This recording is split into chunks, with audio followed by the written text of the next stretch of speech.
Bueno, buenas tardes. El día de hoy les voy a hablar sobre el gobierno corporativo, que sería el capítulo 2 del libro que estamos leyendo actualmente. Y bueno, empecemos. Eh, entonces tenemos que el gobierno corporativo es la relación entre los accionistas, la junta directiva y la gerencia, ¿cierto? Los accionistas, pues, digámoslo así, buscan una participación, o la participación se da en base a las utilidades, ¿cierto? En base a esa búsqueda de las utilidades. Bueno, tenemos la junta directiva, que es la que gobierna la entidad. Como decía la profe Camila, es los que, digamos, marcan, ¿cierto?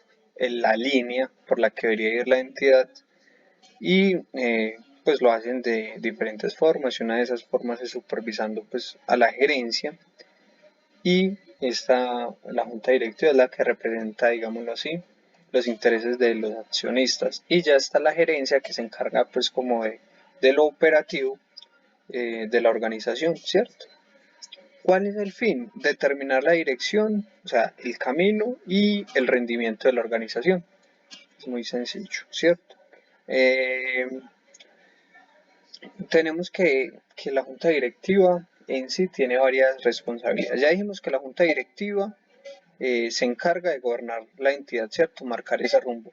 Entonces, tenemos que las responsabilidades son establecer las estrategias, la misión y la visión de la entidad, eh, contratar y despedir al CEO y a la administración de alto nivel. Esto quiere decir que ellos pueden o tienen la autonomía de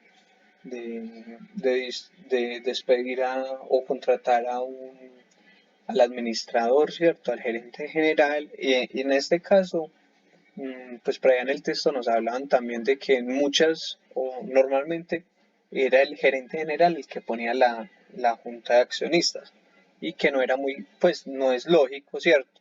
Porque entonces la junta, no, la junta de accionistas, no, perdón, la junta directiva, ¿cierto?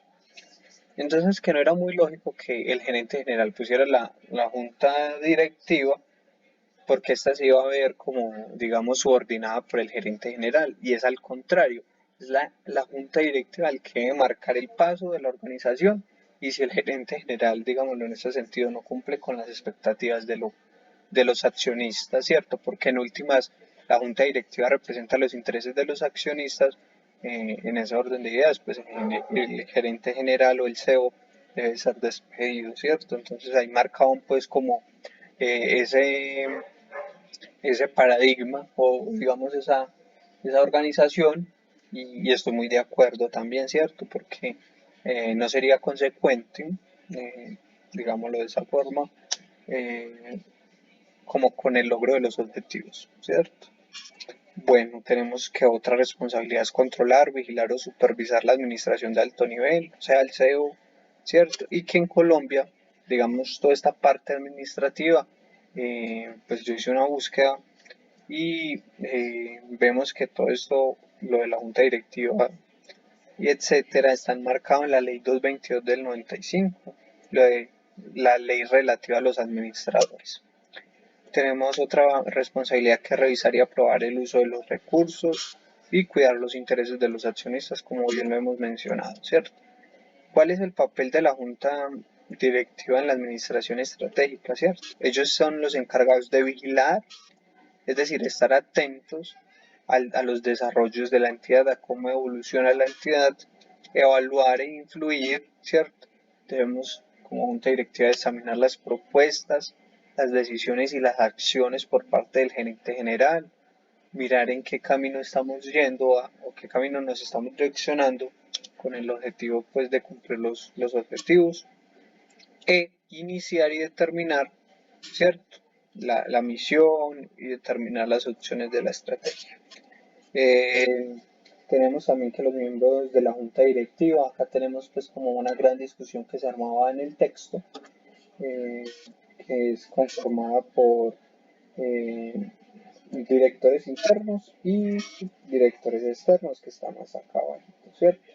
Tenemos que los directores internos son, son colaboradores vinculados a la organización y acá nos hablan sobre la teoría de la agencia, ¿cierto? que, que digamos así, es lo contrario. ¿En qué sentido? En que, ¿en qué sentido? Bueno, acá sería más bien la teoría del servidor, ¿cierto? Y en los usuarios o los directores externos sería, digamos, perdón, voy a organizar acá rápidamente, la teoría, entonces esta sería la del servidor, teoría del servidor y teoría de la agencia, ¿cierto? Entonces acá tenemos, ¿cuál es la teoría del servidor? Que es, o es, digamos, pensar que como el personal está vinculado directamente con la entidad, entonces el personal va a tener más, digamos, más sentido de pertenencia con la entidad, ¿cierto? En ese orden de ideas, también pues hacían como un comentario de que había conflicto de intereses, ¿cierto? Que no se podían buscar los mismos intereses de la entidad.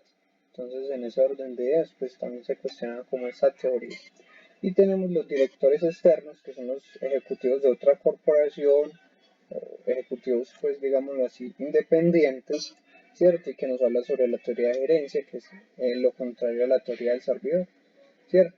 Y la teoría de gerencia también nos dice como que por ser estas personas ajenas a la entidad no van a tener ese sentido de pertenencia, ¿cierto?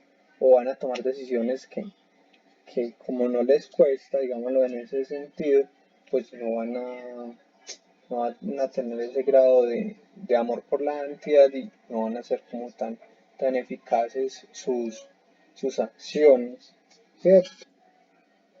En base a esto tenemos mucho, se hizo una discusión muy grande y decíamos pues que los directores se clasificaban en afiliados, los externos, estamos hablando de los externos en este caso, directores afiliados que eran pues como asesores o proveedores de la compañía, ¿cierto?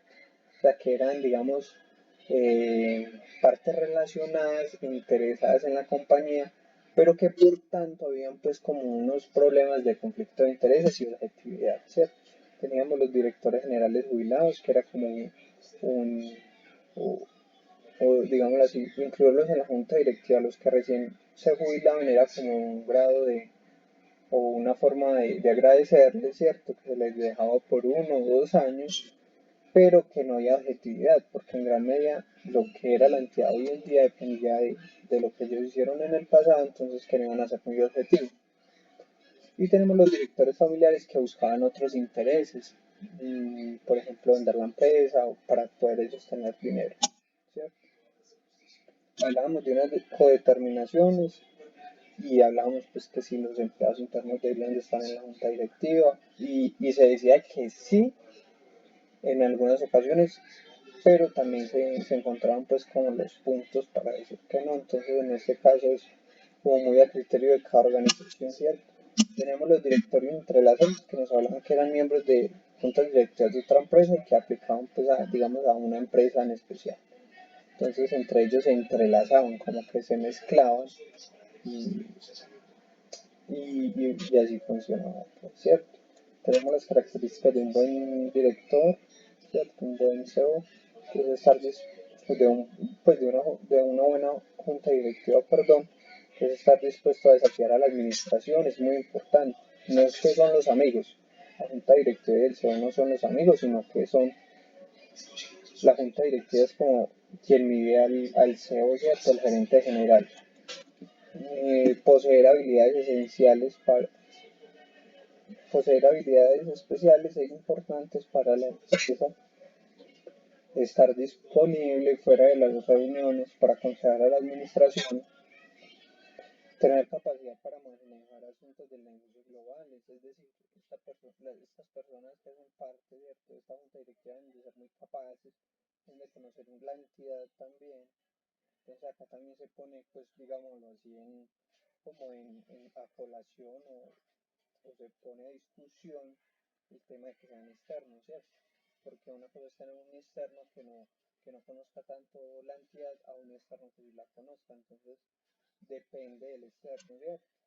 Entender las tecnologías y los procesos claves de la empresa también muy importante, contar con contactos externos potencialmente valiosos para la empresa, poseer conocimientos detallados de la industria de la empresa, tener visibilidad en el campo, ser hábil para representar a la empresa ante las partes interesadas.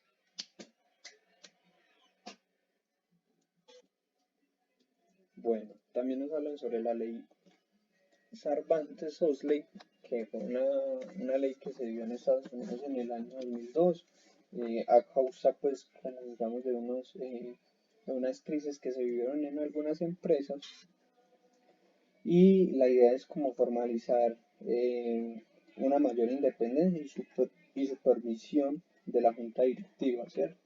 Que hablábamos del caso Taiko, recuerdo que era, y que la junta directiva era muy permisiva, ¿cierto? Y no tenía esa función de supervisar lo que hacía el gerente general.